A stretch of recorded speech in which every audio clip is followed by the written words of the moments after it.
Well, thank you. Okay, so we're going to try to put this, I'm going to try to, as we talk about this stuff, I'm going to try to throw these into 3 categories, okay? Okay. So category 1 is going to be provable facts, right? So Ford has officially made a statement, or even if it's like a slip, they've said something, okay? Patented information, like when they submit a patent for design, okay? That's right. We'll consider that a provable fact because it's coming from Ford and it's been patented.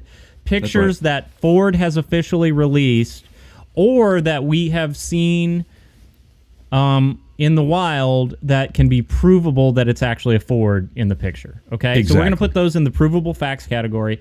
Then we're going to go in the middle here, which is likely true, meaning like, you know, Ford has mentioned this, and then it's been mentioned 3 other places, and then you know, like I'll give you an example. Before the Mach-E was revealed, Ford execs went and did interviews, and they said, well, there's going to be the word Mach is going to be in the name, right? So it's likely going to be true, okay? And then we got the wild speculation category, and this is like guys drawing pictures on the internet of what they think the Bronco should look like, but there's nothing that we could find in our research that says it has any real credibility with Ford Motor Company. So we've got those. Okay, exactly. So it's 3 categories. Everybody got it?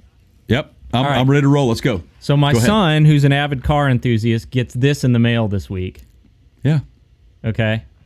Now, this is Car and Driver magazine if you're listening and not watching. Wow, that looks it looks very reminiscent of the old Bronco. Right. Go figure. And if Car and Driver has chosen to put this on the cover, this is a car that's not even out yet, and this is their feature article on the cover of the magazine. Okay. Right. Now, I would put this into I'm going to put this into the wild speculation category because it's probably an artist rendering of what they hope the Broncos get. We have discovered that there are some details of this picture that are probably true, but by and large... And again, why I think that the renderings look that way, obviously, is because people want it to look this way. Because, you know, to give it the, you know, paying homage to the old Bronco. Boxy is not bad. It is not bad. Jeeps are boxy. The FJ was boxy. It's wildly popular. We talked about... Okay, Sorry. I got to do this, man. Go. I can't help it. Ready. We're going right back into the first 5 minutes where I said, look, you're going to have 2 categories. You're going to have the off-road internal combustion crowd. They don't care about miles per gallon. They care about taking those vehicles off-road, overland crowd. Right. Yep. Then you're going to have the MPG electric crowd or whatever, okay? The 2 don't mingle, okay? You might have one of each in your garage, but if you go and you buy one of these, you're not looking at that sticker on the window to see what the mile per gallon is. No. They literally don't care. All right, back to you. Sorry. Well, I was just going to say, for something like that, you're looking to get that thing off-road as quickly as you can. Right. And burn tanks of gas, man. I mean, you want to get up hills and down hills and over rocks through river quarries or whatever, you know. So here's the deal. And again, it's speculation by Car and Driver there. That, like you said, it's a rendering. But I do believe that is powered by and driven by the fact that this is what... there's some information out there, but this is taken from actual information. Like Brazil, we talked about it. Brazil has a version of this down there. I forget the name of it. We mentioned it in our podcast. Remember that? Yes. And it's built on that T6 platform, and we kept talking about that. That's a very astute point. So there was some concern here. Okay.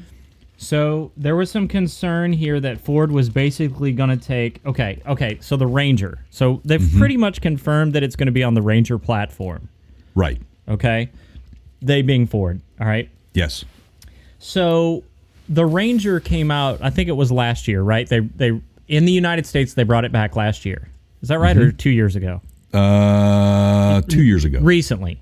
Yes. Okay. I think it was 2 years ago, yes. Really, all they did was they used kind of the international version of that Ranger, which was already in production. I think in Australia was, was using Ford was making it, and they just made a couple changes to it, and then started selling it in the United States. And it honestly didn't go over well. Like, people were not pleased with that move. I was not impressed. I mean, the Raptor version of it's pretty cool. It's cool, but you had hoped that they would come out with something new. I think that was the disappointment, was they just sort of just took what was already there and just slightly changed it. Okay. It was very reminiscent of something like in the early 90s, the body style even, to me. So I think so, yeah. So the idea for this podcast kind of started with Jay and I having a conversation where Ford officially released this video, I think last week or the week before, and it was test footage of a Bronco, and they said so in the video, and it's on Ford's YouTube channel, and it's Ford official.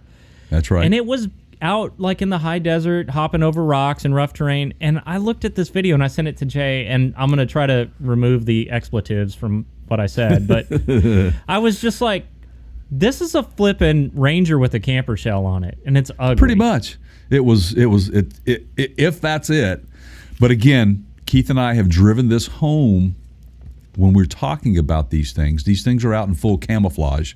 And when we say camouflage, it's like digital type camouflage to like obscure the photographs, et cetera, just to kind of throw people off. It's not like full-on camo going out hunting stuff. Yeah, it's a mesh covering, a fabric covering that's designed to make it hard for cameras, specifically like paparazzi and photographers, to pick up design details of the vehicle. So, in other words, like you can't see the contour of the wheel wells, or it's really hard to, and it's confusing to a camera lens when you then go and look at that still image later. It's hard to decipher what's under that. And you and I both said when we saw this thing, when it was being portrayed, and you saw the photographs. Yeah. In this shape, I did not quite know what to think. I'm thinking. I was like, oh, it's game over. Thinking, They've just somebody really pooped in the bed. Right? Yeah, somebody has goofed on this. They need to fire the marketing guy now. Now, the design group have failed. So that goes into the provable facts category. Ford, number one, said it was a Bronco. Number two, it's on Ford's videos on Ford's official YouTube channel. They released it. Exactly. But maybe it's the baby Bronco. Ooh, I like how you rolled into that. Now, there is speculation that will be coming out. They're talking about it. I think Ford even mentioned that. And some of the renderings of that and some of the covered vehicles that are rolling around that I believe will be the Bronco, baby Bronco. I think it looks like the little, what do you call it, the LR3? Yeah. Right. You know what I mean? Yeah. It's kind of following suit with that, which makes sense. So what are they going to do? They're going to appeal to that market that wants it to have a Bronco, but they're not really like the off-roading type. Maybe they are the SUV type that likes to carry the kids around and go to soccer and look, that's all fine if you want to kind of pick up what's left over, but that is a starting point for your focus. I think is a big mistake. Right. Go after the Jeep crowd. That's not going to get the Jeep crowd. No. Now, I got one more thing to say on this whole look. These guys here, once again, we're kind of solving the world's problems here. So you guys that are putting these camouflage mesh coverings on your vehicles and then going out and road testing them, and photographers are snapping pictures in the streets of Detroit and whatnot. Here's a better idea for you, because the surefire way for you to get noticed out in the wild by guys like Jay and I is to put one of those things on your car and drive it around. That's just a magnet for eyeballs like us, right? Am I right? We will run you down, man. Okay. Yeah. Here's absolutely. a better way. Let's put this on for size, okay? Just don't even bother to hide it, okay? Just put it out there. You don't have to paint it, or look, just put whatever color. Like if you want to mix mash, have the back end be white and the front be red, right? The door panels be purple or whatever, because that's just going to make it look like somebody's garage mod, right? And then go get a competitor's logo. Yep. And put it front and center on the grill.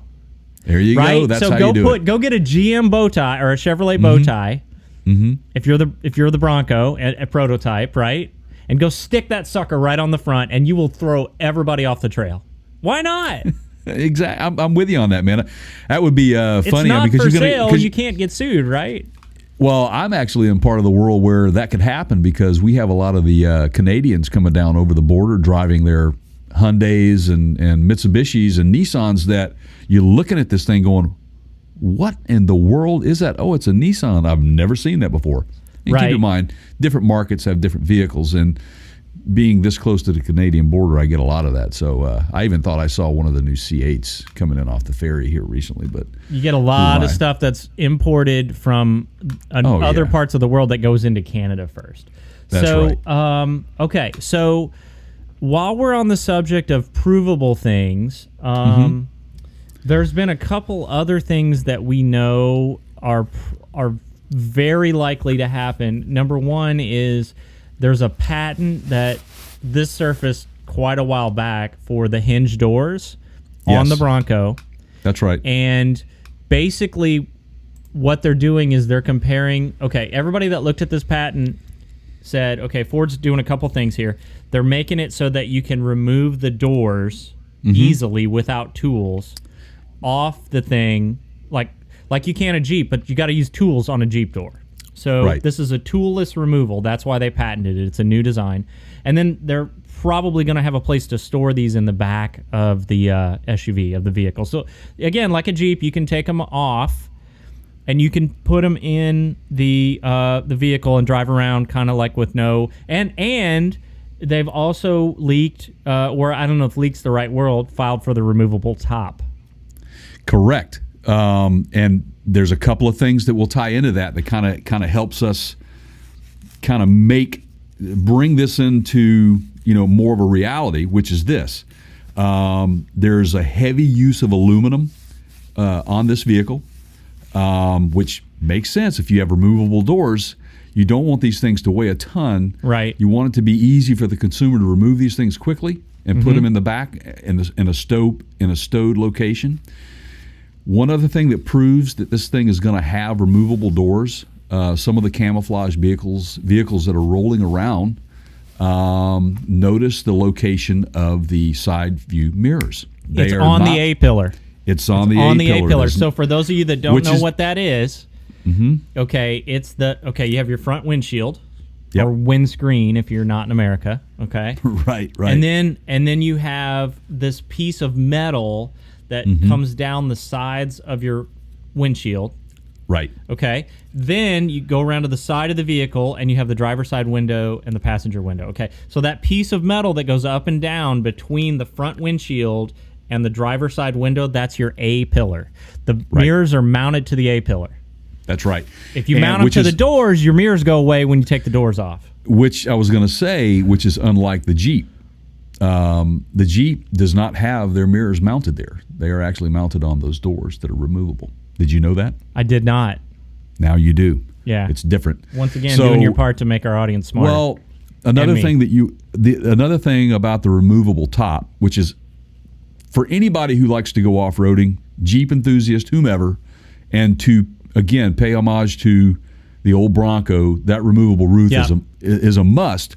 But you have to have strength these days and times, in modern times.